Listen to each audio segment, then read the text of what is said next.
You guys have been requesting this video probably more than just about any other video. So we've finally gotten around to it. This, of course, is Premodernist, one of our favorite channels, and this is called Advice for Time Traveling to Medieval Europe.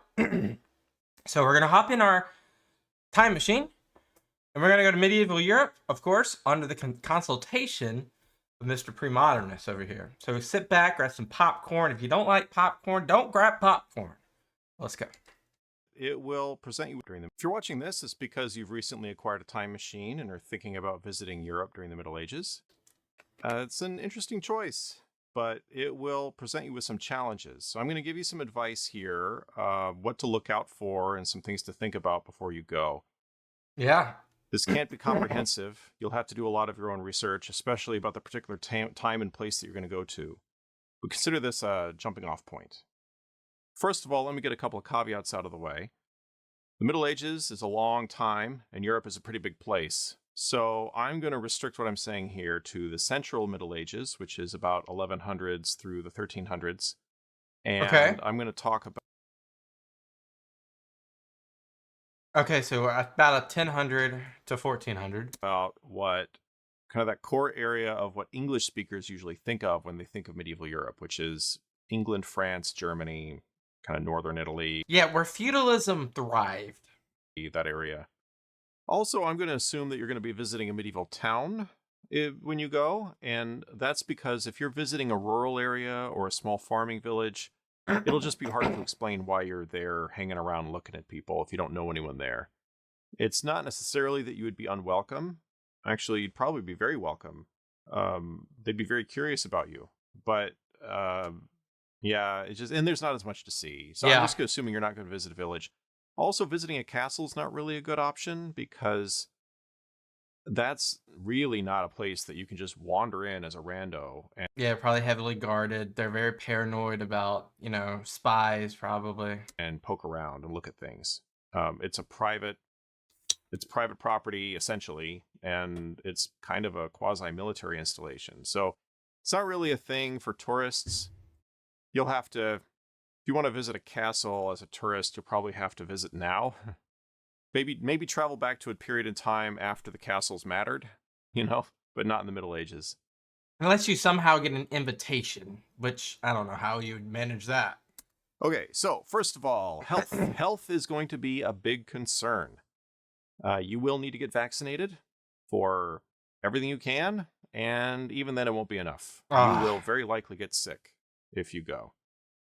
Especially, you have to worry about GI issues, gastrointestinal infections. Because the microbacteria in your intestines and stomach will not be ready for the 1100s.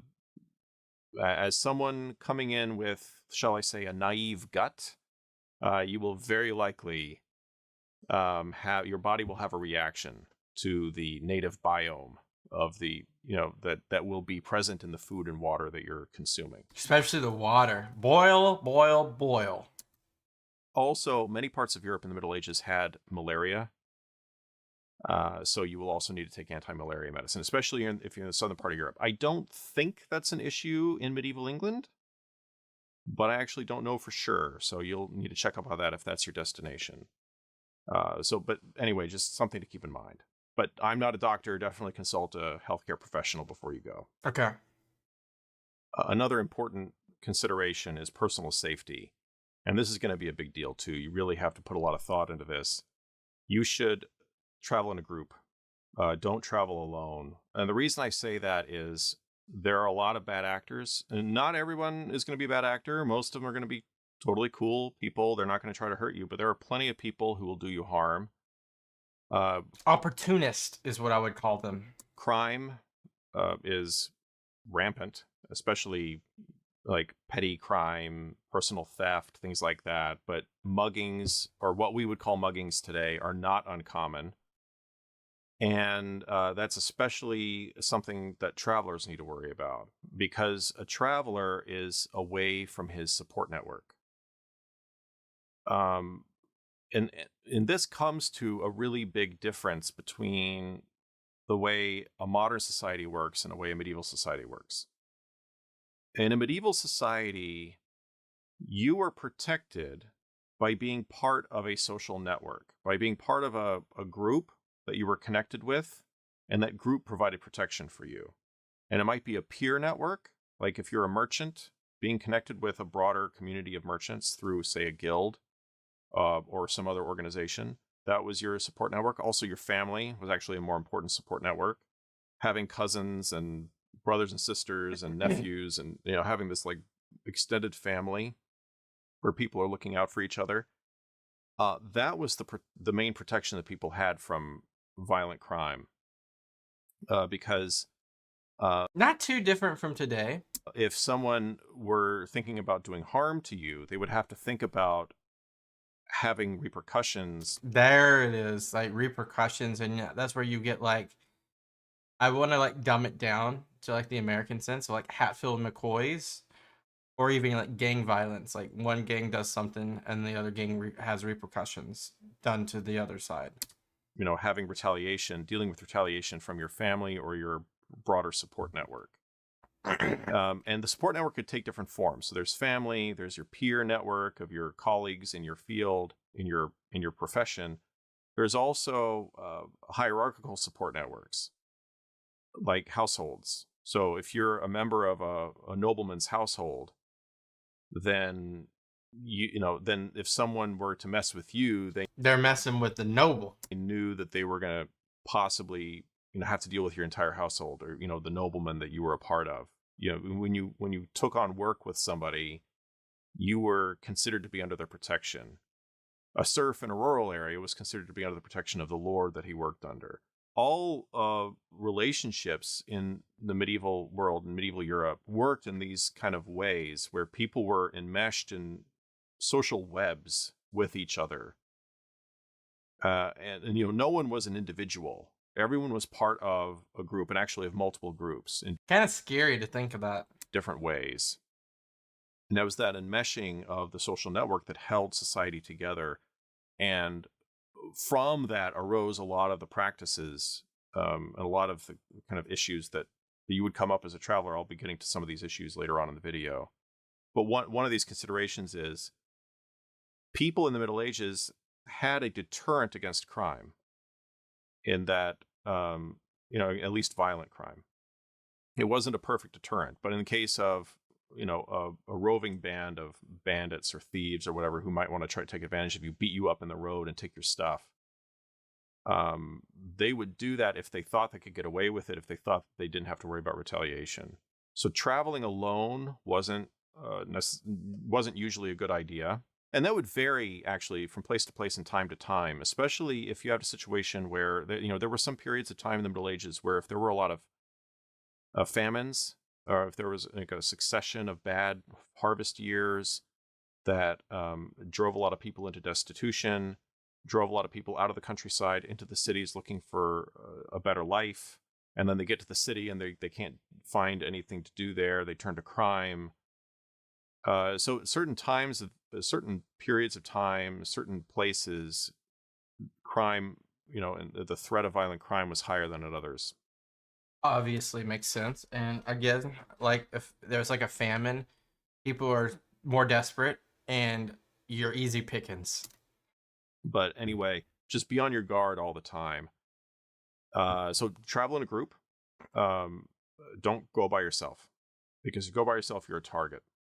It's really common in the Middle Ages for people to carry protection, and you should definitely do that. Carry a dagger, learn how to use it.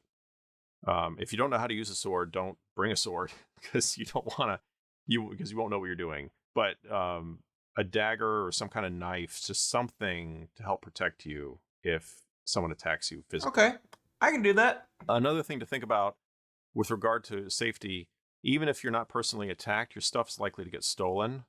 Keep your valuables on your person at all times. Don't ever leave them unattended. They will get swiped. Guaranteed. And the thing is, if someone stole your stuff, there was no getting it back. Yeah, you can't like report it to the local municipal. They'll be like, all right, good luck with that. It was almost... I guess it would depend, right? Like property. Maybe if it's like livestock, it would be like a serious thing. But if it was like a petty theft, no one would really care, to be said. But I guess that also would differ depending on if you're in an urban environment and you stole maybe from a shopkeeper, that would be different, right? Impossible to recover stolen goods. Unless it was like your neighbor and you knew he stole it, then you could take him to court. But if you're just wandering around, you don't know anybody in the town, and then you get pickpocketed, you don't have any recourse. Most crimes in the Middle Ages did not go punished. And because of that, when a criminal did get caught, they gave that criminal really severe punishments. And this is one of the famous things about the Middle Ages. You may already be aware of this. The very, very severe bodily punishments that would be inflicted on people for what we would today regard as relatively minor crimes, at least not crimes that would rise to the level of necessitating maiming someone or causing so much physical harm to someone. Yeah, I mean, it doesn't. I think that kind of like trickles into like the 18th century and 19th century too, famously with the French Revolution. But it's it's supposed to be a deterrent, but it's still rampant, right? But the reason that was done in the Middle Ages was that it was so hard to catch criminals. The only way to deter crime was to make them think that in the unlikely scenario where they do get caught, they're going to really regret it. So it was kind of like making up for the fact that most criminals didn't get caught. And in modern society, it's more common for criminals to get caught. And also there are other things we have in modern society. We have a prison system, and we have a police system that can enforce laws more effectively. And so you don't need that severity of punishment anymore. Right? I mean, maybe need's not the right word. That's kind of a value judgment. But anyway, the prison system is another thing to point out. In our modern society, especially in the United States, but not just in the U.S., we have this very elaborate prison system for dealing with criminals. In medieval Europe, hardly anyone was imprisoned. I mean, you might be imprisoned temporarily while you're awaiting a judgment or while you're awaiting execution. Not fun. Not fun. And but that was mainly it. When you got punished, like if you did a crime and you go to court and they pronounced judgment on you, the punishment was usually inflicted immediately, certainly that same day. The only time that people in the Middle Ages got imprisoned for any length of time was when they were wealthy noblemen, when they were part of the elite, and they were captured in battle. Then they would be held for ransom. Yeah, we've seen that. We also seen where they will send their. I've seen cases, obviously, most famously the Crusades and prior to the Crusades, like the Byzantines and so forth, where they will send like a family member or a noble or someone like that as a prisoner or a hostage for leverage in conversating with deals or for peace. They would be held until such time as their family could pay a bunch of money to set them free. And so holding them in prison made sense because they were going to get a financial reward from holding that person in prison. General imprisonment of like the general population of criminals in general did not make sense from a financial standpoint. Remember, medieval societies were extremely poor by modern standards. There was far less wealth in the economy, and governments had way less wealth than modern governments do. And this was true of medieval Europe. It's not just true of that. It was also true of larger, more powerful empires and states in Asia. Even though they were richer and more powerful than European states at the time, like China and places like that, they still were very poor by modern standards. So it would be impossible for a medieval culture to like have a prison system and have that be the way they punish people. I mean, during this time, the Byzantine Empire is probably the richest, and I'm not sure they did it at scale. Now let's talk about money. You will need to bring money with you. People in the Middle Ages used silver coins for everything. So that's what you have to bring. Now, different coins had different amounts of silver. Some mints would introduce more impurities or less impurities into the silver content, so the silver would vary in purity. and that affected the value of the coin. So different places, actually everywhere in Europe had the same denominations. There were pennies, shillings, or I guess I should say pence, shillings, and pounds. Pence, shillings, pounds. That changed too different from today. And it was 12 pence to the shilling, 20 shillings to the pound. That's how it worked everywhere. And that will sound familiar to English speakers. If you're from Britain, if you're old enough, you'll remember prior to decimalization, that's how British currency worked. But that was also how currency worked elsewhere in the area that we're looking at. In France, Germany, and Italy, they all had these same denominations with the same amounts. So, and they had different names for it, of course. So in Romance-speaking areas, pennies were called denarii. Well, it comes from the Latin word denarius in Latin. So denier in French, denaro So that was, of course, the Roman equivalent. in Italian. In Germanic-speaking areas, they had some variation of the word penny, or in modern High German, it's pfennig. But some like pfennig, or they would call it some variation of that. But that was the base unit, and that was like the standard. That was like the unit of exchange. That's the penny. That was what people used on a daily basis. Shillings and pounds were never coined. I shouldn't say never coined, but rarely coined. Milan did have shilling coins, but pounds were never coined. You won't find pound coins. They were only units of account. Okay. So when like accountants or whatever were keeping track in the books, they would keep track in terms of pounds, shilling. Okay, so because like it's just so valuable, they couldn't like equate it to a coin. It's like a combination of multitude of coins to reach that set amount. Pounds, shillings, pence. But in your day-to-day life, you're only going to be working with penny coins, silver pennies, and half pennies, and quarter pennies, and stuff like that. That's like the normal currency of exchange. Makes sense. But because the silver content could vary from one place to another, pennies in different places had different values relative to each other. They had different exchange rates, and the exchange rate was based on the silver content within the penny. And how would you be able to tell that? Would it just be through a scale, or like just experience? And so when you travel to an area, like you'd go to another town, you would have to change your coins for local, you'd go to a money changer and change your coins and to get coins that local merchants would recognize. So they would know what the value of that was.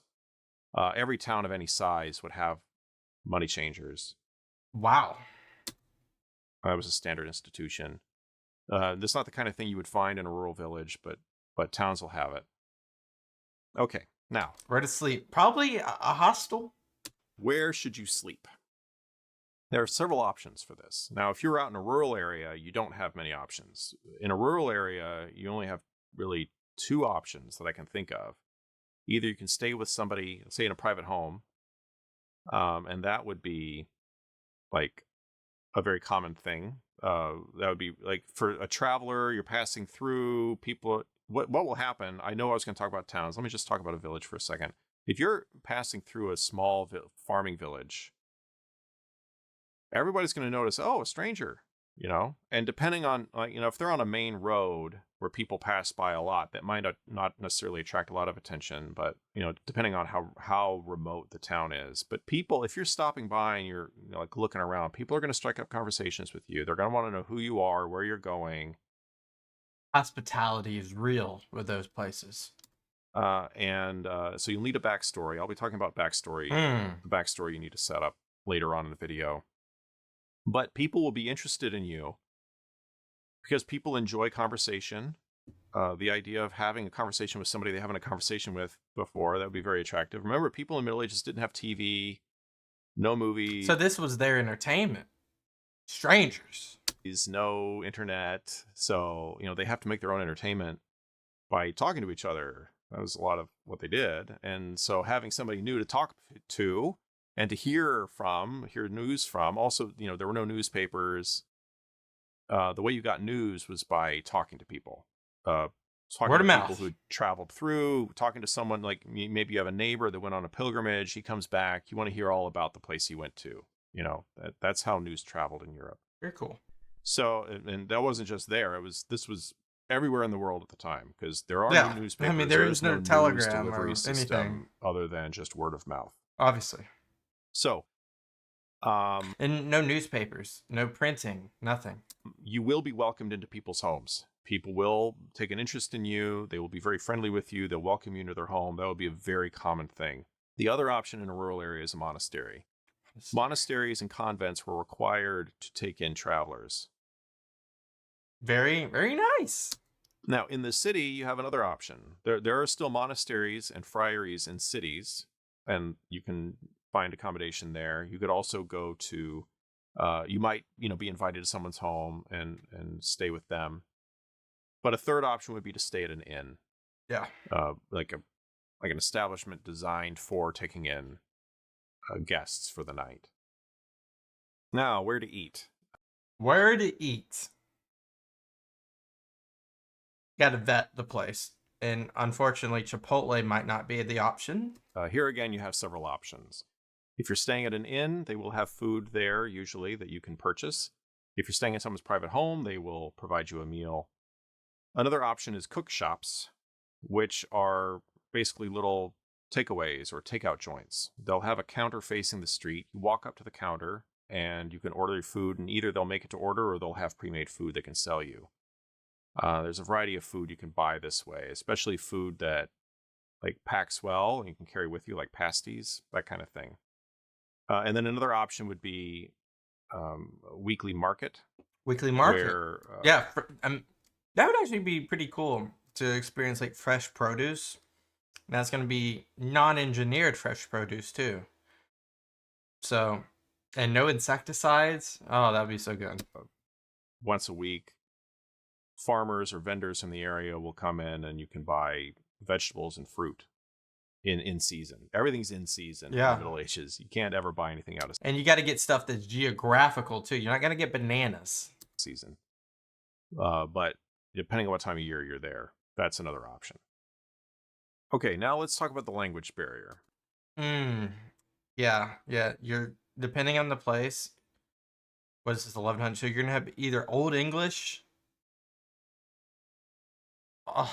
Old German, Old French, Latin, mainly by the monasteries. Oh, it's going to be difficult. And this is a bit of a tricky situation because every small region had its own language or dialect, depending on what you want to call it. Yeah. And so what language you prepare for, what language you study before you go, depends on where you're going to go. Although we don't have good learning materials for every single language and dialect as it was spoken in medieval Europe, most of the language materials we have for medieval languages are for languages that got a lot of literary work done. So, like Old English. Whoa. I love maps. This is really cool. So take French, for example. Everywhere in France, they had different dialects.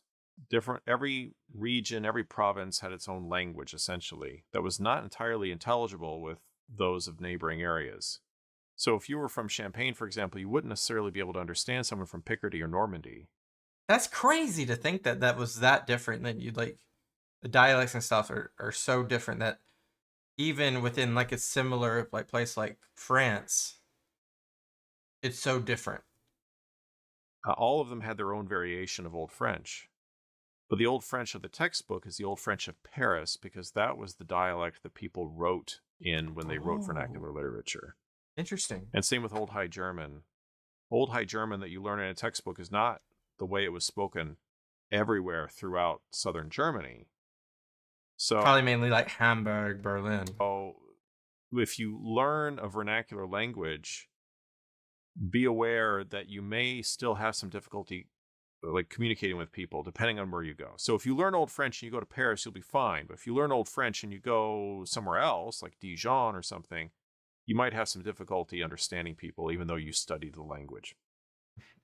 But the local language or dialect is not your only option, because Europe was a kind of multicultural place, multilingual place, and people moved around from one place to another, and there were, networks that spanned geographical areas.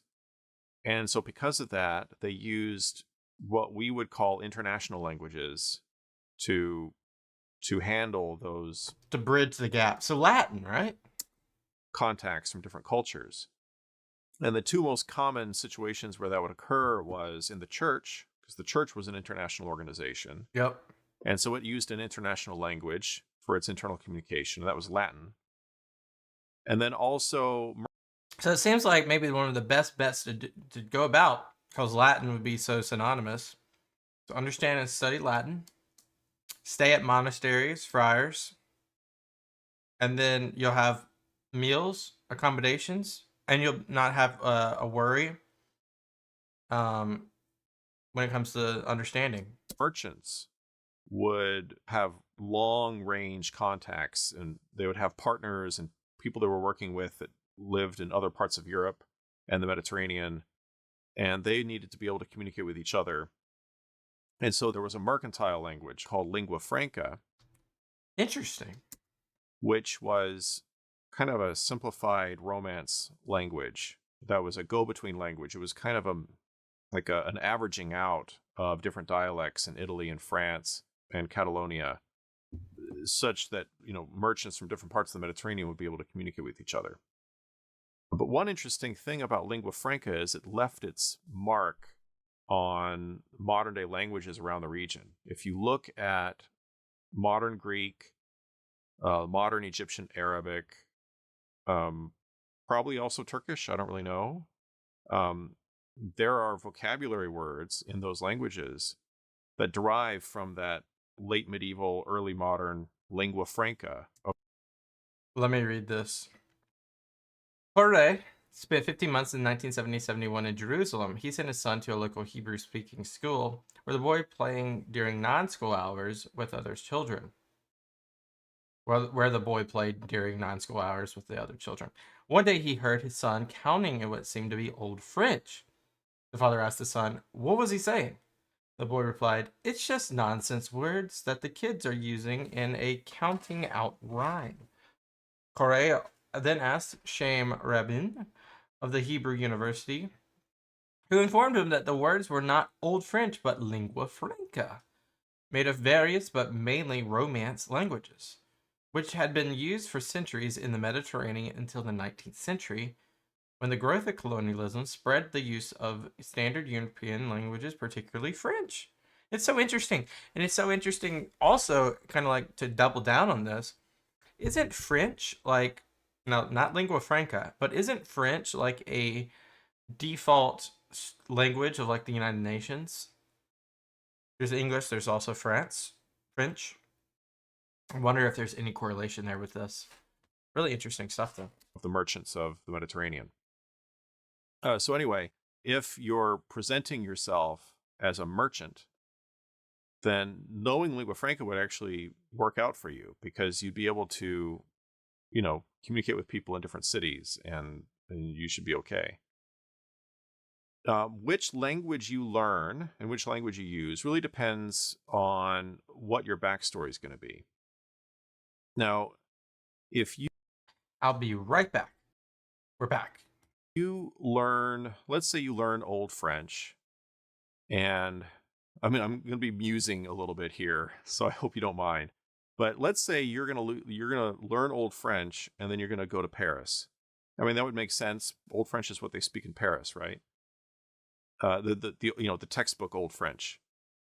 But you're not from Paris or the Ile-de-France. You're not from that area, right? Yep. And you can't go around telling people, oh yeah, I'm from here. I'm from a village 10 miles outside of town, because they'd be like, what? How you speak this then? You might meet somebody from that village and they're not going to know who you are. Your backstory has to be that you're from far away. Oh. And let me talk about the backstory for a minute, and I'll come back to the language thing. But you will have to have a backstory. You will have to have some explanation for who you are and why you're there, because people are going to be curious and they're going to ask. I'm time traveling. Yeah, you're dead. You're dead if you say that. Ask you. Actually, I should clarify. It's not just curiosity. I mean, it is curiosity, but it's not just curiosity. So they also have to know who you are in order to know what to do with you. And this is going to be something that's going to be kind of unfamiliar to modern viewers, especially if you're from North America or Europe. How do they view you? How do they treat you? Or Australia, or very egalitarian, a very social equality oriented culture. This is going to be a little bit weird, because in our cultures, we have this idea that everybody's on an equal footing. Everybody's equal to each other. That's how it's supposed to be. Nobody's better or worse than anybody That's how it's else. supposed Nobody to gets be. any special treatment. And we're so surrounded by that idea that's so ingrained in us culturally that going to medieval Europe is going to be really weird, because you go to medieval Europe, that is not at all what people think there. There's very much an idea that people have different social levels. And they were born that way, and this is how it's supposed to be. People are on different parts of the ladder. Ladder's not even a good It's thing. a pyramid. It's not something you can climb, typically. But you're on different levels of the layer cake or whatever. And when you deal with somebody else, you have to know, are they a social superior or a social inferior? It's kind of like the military, when you address or talk to someone in the military, you're either you salute and you are subordinate, or you have a subordinate.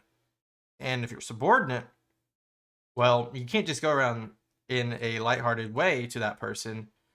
That they're your superior, and you must follow their lead.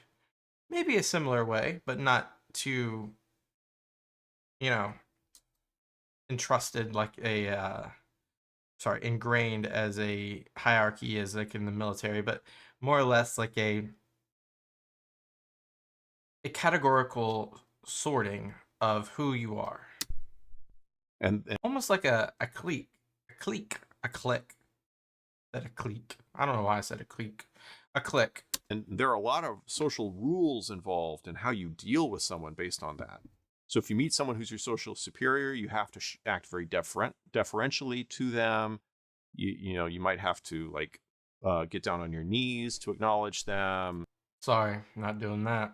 You'll have, say very polite language to them. Don't turn your back on them. Don't show disrespect. All these rules. And then there's all these social norms that you don't know of. Like he said, don't turn your back. There's probably so many things that are like social norms of the time that we don't know about, even through history and writing, that if someone did, you would be like, what do you mean I did something crazy? And you I don't know, you jogged inside a courtyard, and that is like sacrilege.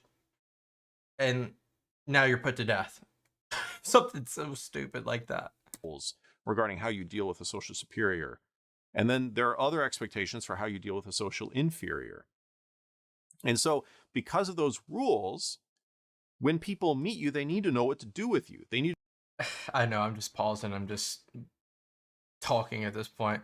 Imagine being literally translating Martin Luther King's speech to Old French, rearranging race to class, like changing out the words of like black and white to peasant and lord, and then trying to give that speech in a courtyard. What would happen to you? To know, are you a social superior or an inferior? Okay, so you'll need a backstory that puts you in a certain class or a certain rank. And then that will determine your social world. Okay. So, and first of all, we have to come up with something that's plausible. You need to come from somewhere far away. You can't be a local. So you have two options. You're either a merchant or a pilgrim.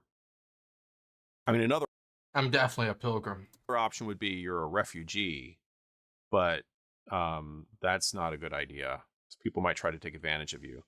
So go with either pilgrim or merchant. Pilgrim. And I'm going to stay at the monastery. I guess you could try to do I'm a churchman. You could do that. That would be interesting. If you know a lot of Latin, if you're good at Latin, you know a lot about the medieval church.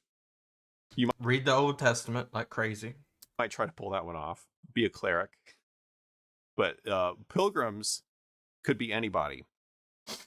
Pilgrimage is you're traveling to some location in order to visit a shrine, and this was the most common form of what we would call tourism in the Middle Ages. Yeah, pilgrimage.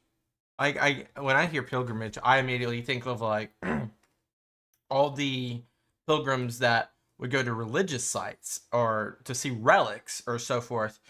For example, like the Levant, where you could go through like Antioch, Jerusalem, etc., and you would go to these places to see these relics, and it would be part of your religious awakening and journey, almost like a mission trip nowadays, but more or less more self-serving. There are a variety of shrines all over the place in Europe, but there are only a few locations that would draw pilgrims from a long distance. So Santiago de Compostela is very famous. Rome would be another location. Paris would be a fair location to draw pilgrims from far away. Canterbury is, of course, a famous example from English literature because of Chaucer's Canterbury Tales. Cologne in Germany, I guess probably Vézelay, and there are different locations where that would be the case. So if you're visiting a town that would be a major pilgrimage site, that could be one thing. Or it could be on the road to a pilgrimage site and you're just stopping by for a few days. That could be your backstory. You might not even be visiting. Let's say you could visit Paris and tell everybody you're on the way to Santiago and you're just stopping by. And that would be a totally legit backstory. People would totally buy that. Okay. Merchant is another thing. But then with a merchant, you've got to, Yeah, what are you selling? How much money you got? That seems like it's a difficult one. You got to have a backstory about what do you trade in, where is your family located, and who are your contacts in this area and stuff. So that might be a little bit trickier to do. I personally would go with Pilgrim. I think that would be the easiest. Yeah. And then you've got to decide. Then, of course, you're traveling with a group, right? You're not by yourself. I'm by myself. I'm solo. I'm sorry. But you got to decide what is your role in the town you came from. Are you a peasant? Are you a manual I'm a king. laborer? Are you a craftsman? Do you have some trade or profession? Whatever that is, research what the clothing would be for that person and wear that. And then whoever you're dealing with, whoever you're interacting with in the city, those are the people that you would most likely have long conversations with. Those are the kind of people that would invite you into their homes and want to make friends with you and talk to you. So decide ahead of time who it is in the city you want to be hanging out with. And if you come into the city as in the guise of a wealthy merchant, you're basically not really going to have much interaction with the hired help, or with the servants or with manual laborers or any of that. You're not going to have too much interaction with nobility. You're really just going to be dealing with other merchants, especially merchants of your class. Yeah, it don't seem like a fun time. So I'm a pilgrim. Or a king. One of the two. Especially merchants who deal in the same item that you deal in, which again is probably an argument against doing that because then you really have to know what you're talking about. Oh, I'm a silver merchant. Oh, I am too. I got to... Let's have a 20-minute conversation about trading silver in the Baltic Sea. And I'm like, oh boy, I'm not ready for that. So think about. I know what he's trying to mean. He was meaning like goblets and plates and stuff. About the backstory. And then coming back to language, your choice of what to do with how to prepare your language skills for come into this. If your backstory is going to be that you're a church guy, then you'll need to know some Latin. Heck yeah. Not necessarily fluent. Not all clerics were fluent in Latin, but they knew enough Latin to get by, and they knew enough Latin to I'm gonna be like a Roman orator out there. Communicate with each other. But if you're telling everybody that you're, say, a leather, what is that called? Tanner. Let's say you're telling everybody, I'm a tanner from a city 2,000 miles away, and I'm on my way to do a pilgrimage. If you know a bunch of Latin, that'd be kind of weird. Or if you're showing off your Latin skills, people are like, why does a tanner know Latin? I mean, is that a bad thing? So be aware of that. And people are used to meeting people from different places that have different dialects. So they're used to dealing with language barriers. A southern accent, though, in Paris would be kind of crazy. So don't let that stop you from talking to people. And people are going to definitely talk to you. They're going to find out what's your trade, where are you from. They want to get a sense of not only what's your social rank in relation to them, but also who's your social network in the town. who were you connected with in the town, and they need all that information to know like how they should I'm looking to move here. Easy. interact with you. And if they find out that you're a complete naive person who has no idea what's going on in medieval Europe, and you don't know anything, then get ready to get swindled. All the shop owners are going to see you as a mark and rip you off. Oh, that's something about shopping. I didn't mention shopping earlier. All shopping is haggling in medieval Europe. It's not like So it's a large yard sale all the time. today where you go to someplace in Europe or North America and you go to the store and there's a price listed there. That's exactly what you pay. That is not how they did it in the Middle Ages. You will be haggling all the time. And if they think that you don't know how much something costs, they will rip you off. So just be prepared for that. Okay, there's one more thing I want to talk about. And that is, what if you're not a white Christian? And I guess I should clarify, white Catholic. What if you're not a white Catholic? What do you do? Because obviously almost everyone in Europe, Western Europe. Yeah, because this is before the Protestant Reformation. In the Middle Ages was white Catholic. Yeah. Okay, well, let's deal with this. First of all, let's cover what if you're not white? What if you're, what if you don't pass as European? You don't have to be as worried as I think you might be. Racism as it exists today did not exist in medieval Europe.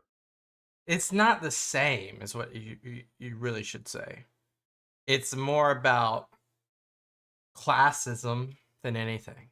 I mean, they did have prejudice, but it wasn't like it is now. Like nowadays, there are a lot of white people who think black people like lack intelligence, they lack morals, they have no self-control. They have all these ideas. Those ideas did not exist in the Middle Ages. I think, I don't know this for sure, but my guess is that all comes from slavery.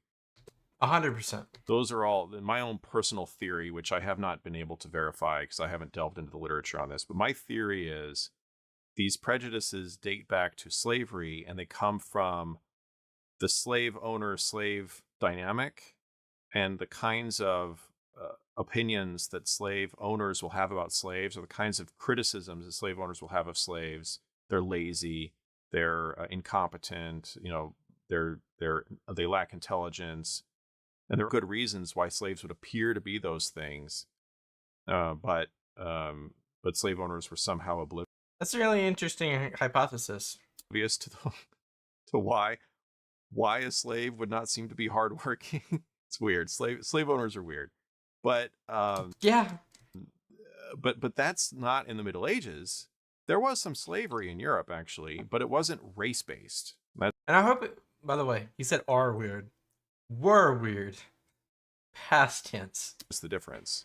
And so people in medieval Europe did not automatically associate black people or people with black skin with those negative traits like happened in the 18th, 19th centuries and continued on and has partially continued on till today.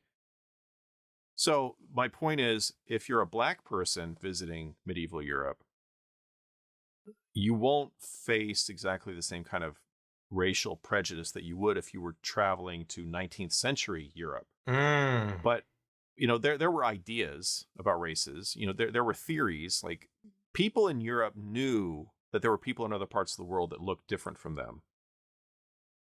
They knew that people in Africa had black skin. They assumed that kind of the general theory, the only theory from the Middle Ages that I'm familiar with, I don't know if there were others, but the theory that I've encountered was that it was because of the sun.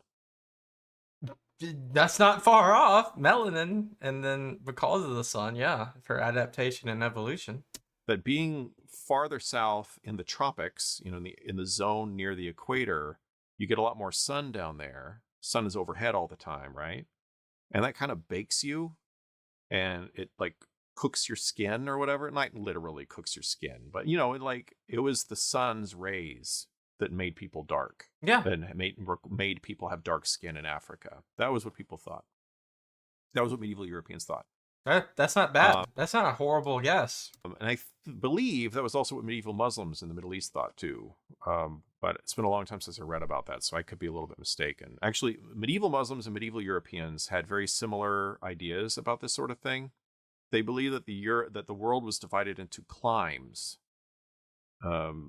which are like ranges of latitude, with the equator at one extreme and the polar region at the other extreme, and then there were various zones in between, and there were canonically 7 climes, 7 of these like parallel zones, and the behavior of people, or the kind of the nature of people in different climes, was determined by their environment.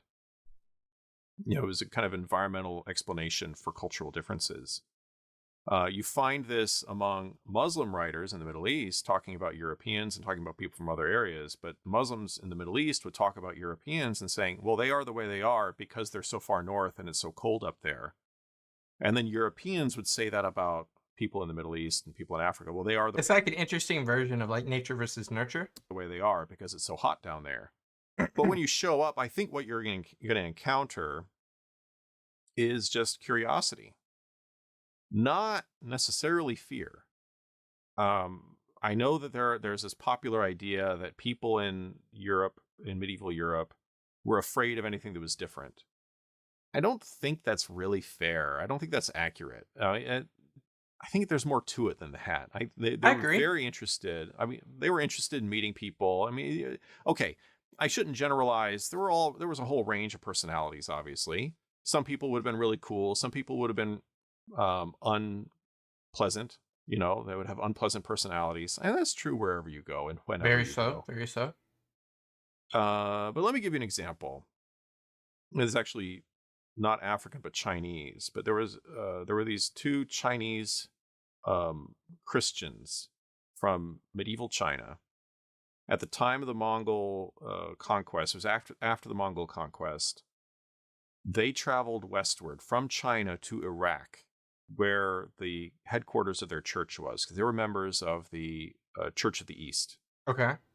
And so they traveled to Iraq, and then once they got there, the Mongol ruler in Iraq sent one of them on forward to Europe as a diplomat. Mongols did this quite regularly. They would get people who had something in common with the people they were going to contact. So, like an ambassador. Mongols dealing with Europeans, they knew they were Christians, so they would find some Christian to send over there because they knew Christians would like to Makes talk sense. to Christians. So this guy goes to Europe and he travels around Italy and France. He's a Chinese guy, he doesn't look European. And he wrote a memoir of his experience. He had a great time. That's crazy cool. He loved it. He said everybody was really great. Everybody was really friendly. That's basically what he says. Now, he was going as a churchman and as a diplomat. And so, of course, that would affect how people dealt with him. It meant that he mostly interacted with other churchmen and other political leaders, or people politically important. But I'm confident that if you're going as a Chinese person or someone who looks Chinese and you're going there with the backstory of I'm going there as a merchant or whatever, that you'll do just fine. Now, in modern times, like 18th, 19th centuries, especially 19th century, Europeans got really obsessed with nationalism, with race and racial categories. That's basically nationalism, yeah. And they like define themselves as white, and like that was their primary identity, or something, some subset of that, like German or whatever. Yep. But and so what made you an in-group or an out-group was whether you're white or not, right? So if you look at 1930s Germany, Jews were on the out-group because they were not Aryan. of the correct racial category, and Right. even people of Jewish descent who had converted to Christianity were still considered Jews in 1930s Germany, right? But in the Middle Ages, what mattered was, are you a Christian or not? If you're a Christian, you're in the in-group. If you're not a Christian, you're in the out-group. Catholic. So if you're an African Christian or an Asian Christian and you're going and visiting Europe, or you're going presenting as Christian, in the guise of a Christian, perhaps, then everybody will be cool with you. They'll have no problem with you whatsoever. But if you're going around telling everybody I'm a Muslim, well, That's probably the worst thing you could do in 1100s. you know, they might not. They might be a little bit put off by that. They might kill you, unfortunately. So and the reason that Chinese guy had such a great time in Europe was well, first of all, he was a diplomat representing a powerful foreign potentate, but also he was a Christian and a Christian monk, a Christian priest. So the fact that he belonged to what we would call a different racial category didn't matter. People in medieval Europe remarked on physical differences but those weren't the important variables at play. Asiatic people would come into Europe, the Huns and the Mongols, they came into Europe at different periods, but writers would remark, oh, they looked kind of weird. They had these facial features or whatever. They looked different from us.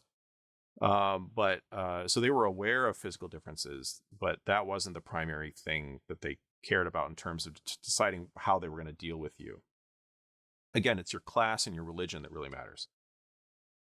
Yeah, so that's persons of color. Now, what about if you're not Catholic? Now, this is an interesting one. Couldn't you just fake it? Religious minorities. What if you're Jewish? What if you're Muslim? What if you're something else? Now, if you're a Jew visiting medieval Europe, you've got a couple options. You can either present as a Christian or present as a Jew.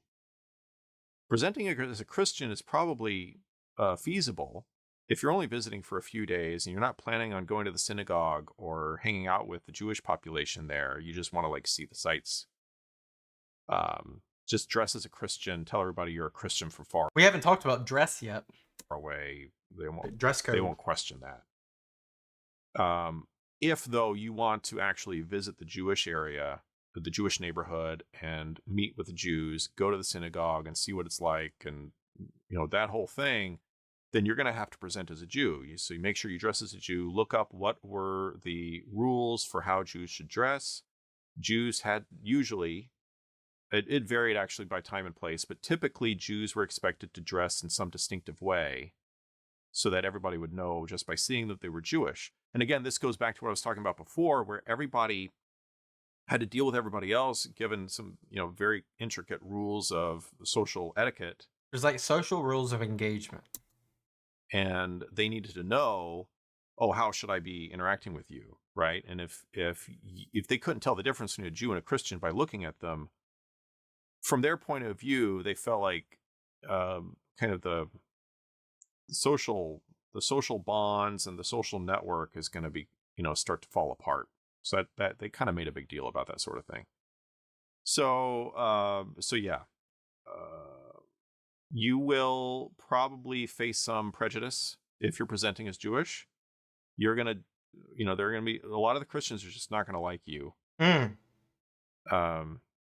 if you're hanging out in the Jewish quarter and going to the synagogue, because, Jewish people typically just stuck to themselves.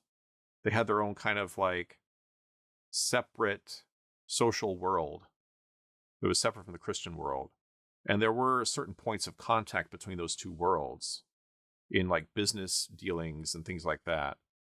But typically the Jews kind of kept to themselves. And, and largely it was because they had to, because they were forced to do that by the Christians. So that'll be a choice you'll have to make as a Jewish person, which way you want to go on that. Now, if you're a Muslim or member of some other, let's talk specifically about Muslims. If you're a Muslim and you want to go visit medieval Europe, don't tell people you're a Muslim. Now, very important not to, because think about it. This is the same time as the Crusades. This is Christendom being attacked for a lot of these people that live in France, Germany, Italy, etc. So yeah, it's not a good idea. And it's probably a vice versa if you were visiting, Medina as a Christian. Might not be the best idea. Just depends. I know there's on both sides. Well, we wouldn't persecute. We love all blah blah blah. But it might not just be the best idea because there's a spectrum of individuals that live there, and some people might be more forgiving, but some people might not be. It depends, actually. It depends on where you're going. medieval Christians did not really get Islam. They did not understand it at all. As far as they knew, Islam or Muslims were simply another version of pagan. Mm. Christians knew what pagans were.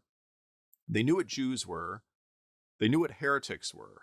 Heretics are like Christian rebels. Those were the three categories of non-Christian as far as medieval Christians were concerned. Very interesting. Never thought about it this way. Those were the three categories they knew how to make sense of people who weren't Christian. So they believed that they were pagans. Wow. But there was no concept of, as far as, they knew that there were probably variations among different pagan groups, but beyond that, they didn't really think much about it. Generally speaking, I mean, the intellectuals did. There were some people in Europe who, I'm talking about the general population. And in the general imagination, Muslims were pagans. If you read popular literature at the time, when they portray Muslims, they portray them as pagans, worshiping idols, setting up idols in their temples and worshiping those. And so generally speaking, I'd say don't go around telling people you're a Muslim. Now, there are some exceptions to that. So there were some places around the Mediterranean that had Muslim merchants that would come and visit. And even in Constantinople, there was a mosque. There were some Muslims living in southern Italy and Sicily. Obviously, Iberia. There were also plenty of Muslims living in Spain, obviously, for obvious reasons. But those would be possibilities for you to go and visit if you wanted to go there. Now, if you are some other religion like Hindu or Buddhist or whatever, as far as they won't really know, Hinduism, that's like classic paganism as far as a medieval Christian is concerned. Yeah. Buddhism is an interesting one, though. There is an account by a guy named William of Rubric, who was originally from the Netherlands. He lived in the 1200s, and he traveled to Asia to meet with the Mongol Khan. At the same time as Marco Polo, right? And in his travels, he walked all the way over there. What? And on the way, he met Buddhists. And it's so interesting to read him talk about the Buddhists, because he clearly didn't really understand. Because he would talk to these Buddhists, and the way he describes them, he's like, they wear yellow robes and they shave their heads and stuff. And like, yeah, you as the reader, you're like, oh, they're Buddhists. He's reading Buddhists. And then he's like, but they believe in the gospel. They believe in like the one God. And so, oh, they're Christians. And then he kept talking to them, and he's like, I don't get it. They're Christians, but they don't quite talk like Christians. He couldn't figure it out. So Wow. It's because there was no way of fitting Buddhism into the mental categories he had. But I bring that up to say that it's possible that as a Buddhist, people would just assume you're just a strange version of Christian from far in the East. There was a substantial Christian population in Asia in the Middle Ages, and it was not and Christians in Europe were aware of their existence, so being a Christian from Asia would not raise eyebrows. Okay, there's one more thing I want to talk about. Witchcraft. I don't know if I said one more thing before, but this really is one more thing. I have seen online when people talk about time travel to the Middle East, to medieval Europe, they talk about, oh, I couldn't possibly go there because if I go there, they'll hang me as a witch, or they'll burn me at the stake as a witch because I'm wearing modern clothes and because I'm talk funny and whatever. Nope. No. That's totally wrong. People in the Middle Ages were not scared of people just because they were different. Which he said before. They were scared of people who were different in a way that challenged the social order and threatened social chaos. Like, that would be an issue. But just because you're strange and different and from a faraway place, they're not going to just assume you're a witch. That's crazy. And I've already talked about clothing.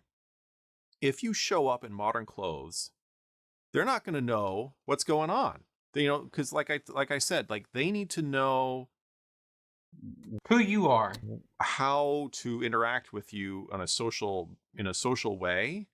Like just show up with Gucci. What are you doing here, peasant? I'm wearing Gucci. Peasant.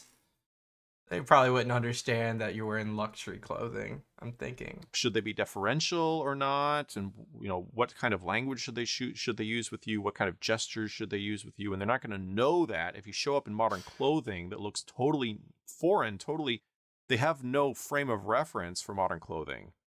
So that's why you should go in local clothing. It's not because if you go, they'll claim you as a witch in modern clothing. It's that they'll You'll they stick just out. won't know how to talk to you. Yeah. Now, if they see you arrive, obviously that would raise some questions, and they'd probably assume there's some kind of witchcraft at work. But so make sure you arrive In a desolate place. in a manner and in a time where they would not notice. So let's talk about arrival. Actually, this is a good Middle thing of to the talk night. about. Perfect time. You don't want them to see you arriving. So how should you arrive? There are going to be forests pretty near the town. They're not going to have a lot of people in them. People did not like going into the forest. So you're not likely to, be seen if you arrive there. Also, you should arrive at night because there are no street lights or electricity or anything. So nighttime was very, It's gonna be scary. very dark. And in fact, if you want to be especially safe, find out when the full moons are and don't arrive then. Arrive when the moon would not be out. It'll be extremely dark. You'll see the stars though. It'll be beautiful. On the other hand, make sure you don't arrive in a town at dark because towns typically had a curfew. And if they find you violating the curfew, they could throw you in prison and then put you on trial. You want to avoid that whole business. So arrive outside the town at night, away from the roads, and then you can just go into the town when you're, in the morning when everybody else is going in. So that's easy enough. Now, if you're going around flashing your modern technology, what's going to happen? You're screwed.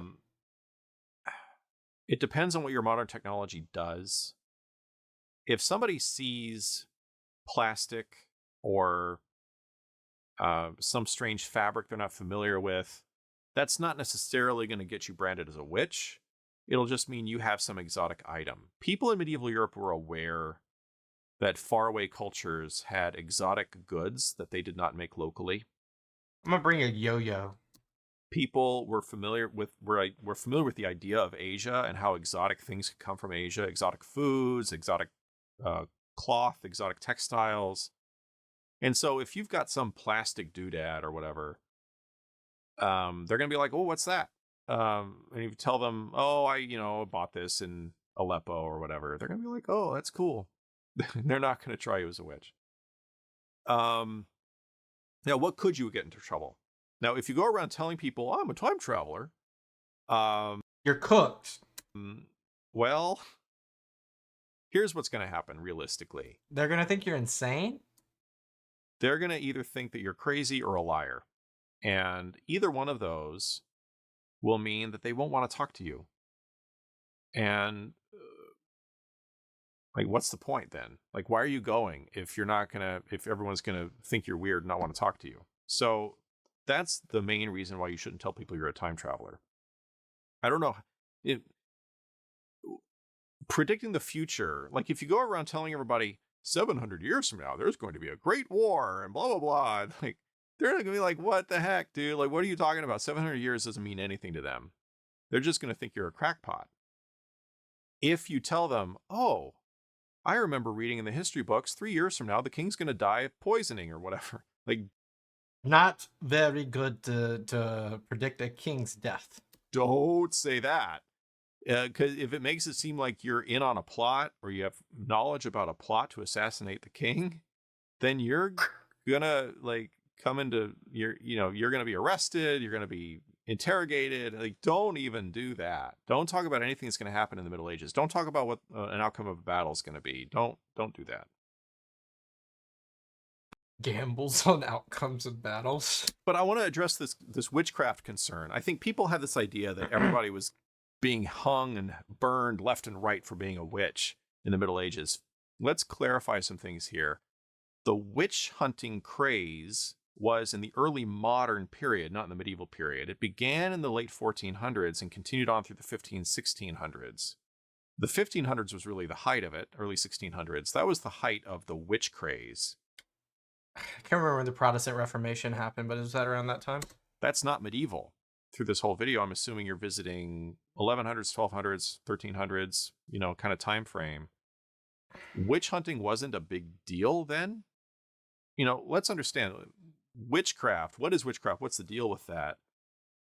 Now, witchcraft was understood to be manipulation of unseen physical forces. People believed that there are all these forces in the world that were there that could be manipulated, analogous to magnetism. Obviously, in the case of a magnet, you have this object that can act on other objects from a distance. There are obviously some invisible forces radiating out from that magnet. And they thought there were other examples of this sort of thing. And so using some kind of incantation in order to affect some outcome somewhere else, cause harm to someone or to, do whatever, they believed that was what we would phrase as a scientific thing, as acting on physical matter and energy. It was just doing it in a way that the general public didn't know how to do. And so knowledge of how to do that came from ancient books. Or this is the idea. Like if you get some kind of training, actually it doesn't have to come from books, actually. It can come from oral tradition. Right. So you'd get some kind of training in how to manipulate nature. When was magnets popular? And then you could go and do that. And so the fear of witchcraft is the fear that someone would use that knowledge to harm someone. Came from a demon. Now, if you pull out a smartphone and you show them your, of course, you wouldn't have a connection. Your battery would maybe like being on airplane mode. Flappy Birds or whatever, Candy Crush, or they're going to see this screen with all this stuff moving around. They're going to assume that's magic. They're going to call it magic. But whether they hang you for it, or whether they try you as a witch, I think depends on whether they see that as a threat versus a novelty. I don't recommend showing off a piece of tech like that just because it could draw negative attention. You might have criminals who want to attack you and beat you up and steal from you. You don't want to flash your goods around to have thieves find out that they can take something from you. You don't want to do that. So it's just not a good idea from that point of view. Whether you be tried as a witch would it's not for sure, but it is possible. Especially if there's some coincidence that happens. So if you show up and you're flashing around your fancy tech, makes people think you're a magician. And then a meteor strike happens and you see a meteor go across the sky. And then the local bishop drops dead. Oh, God. From an embolism. They might connect you with that. Correlation. Right. So it's just not worth it. It's not worth trying it. Now, another question, I actually saw this on a Joe Scott video. He did a Q&A video and somebody had asked him, well, what if you go into medieval Europe and you try to explain to people germ theory? And he's like, oh, yeah, blah, blah, blah. They think I'm a witch. Germ theory is not necessarily going to get you in trouble talking about germ theory. Most people would not care, I dare say. It's because it's more about the humors and people don't really understand that. Here's the situation. People in medieval Europe had different theories about things. Yeah. I didn't talk about the healthcare system, so to speak, in medieval Europe, but here's an example of it. In medieval Europe, there were different systems of medicine.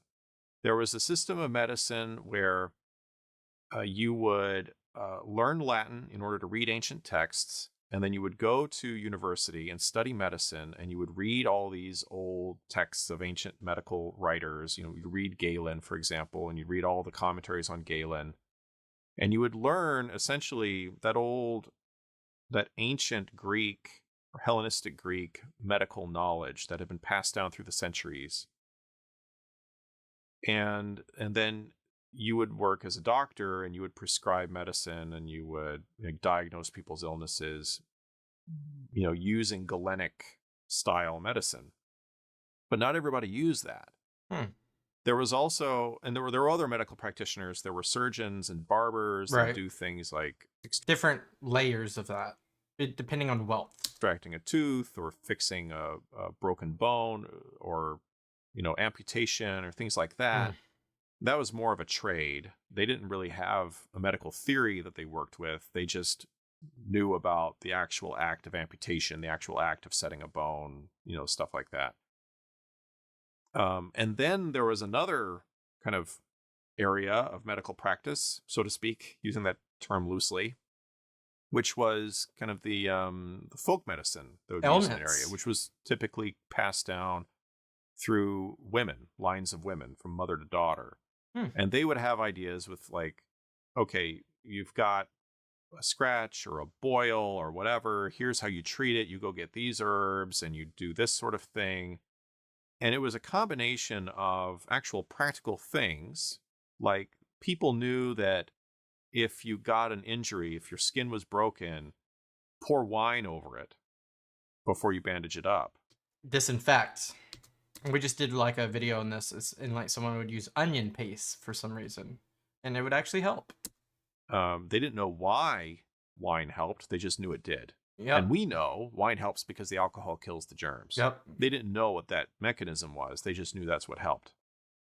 But then that would be combined with what we would regard as completely like superstitious things, like I can't even think of the examples, but the examples get really ludicrous actually.